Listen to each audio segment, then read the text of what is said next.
So when I came across the fact that there is contamination inside these vaccines, it stunned me. It stunned me that the field that we had developed, this ability to reduce the cost of DNA sequencing 100,000-fold in 5 years, which occurred with many of the great scientists here in this community, was never used on the vaccine. They injected it into 5 billion people with 13 billion doses. That's an enormous risk to the human population, to take something you've never sequenced, inject it into everybody, and hope things come out right. That might be the largest Darwin Award our species ever sees.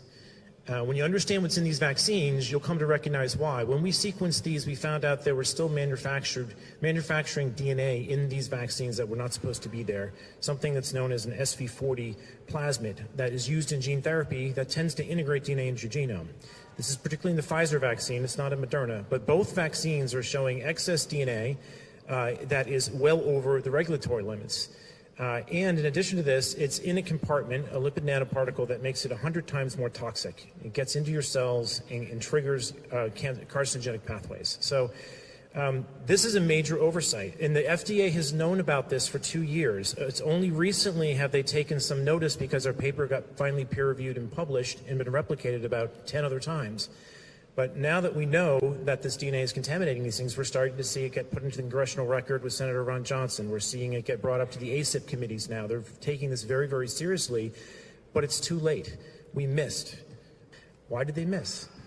They missed because they have absolutely zero liability. They do not care about quality. They never will. So until you put liability onto these vaccines, they're going to have an avenue to inject your children with poison for the rest of eternity and have no accountability for this. All right, this is absolutely manufacturing slop gone off the rails. This is something that absolutely needs to be addressed. The remaining time, I want to point you to Japan. Okay, Japan has gotten the most of these vaccines. 80% of them are vaccinated. 13% of the country has gotten 7 vaccines. They are at a stage now where the excess mortality in Japan, directly coincident with the vaccination program, is now greater than the tsunami in Hiroshima combined. They will never recover from this. You cannot be mandating liability-free experimental injections into other people.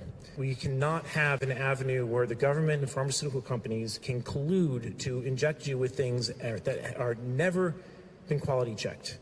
Quality checking as small as a USB drive is all that was required to avoid this, and it was skipped. And it was skipped because of mandates, because of liability waivers, because people are afraid of a cold. They want to inject their neighbors' babies with stuff. This is sheep-like behavior. It's unconstitutional, and it has to end. Thank you.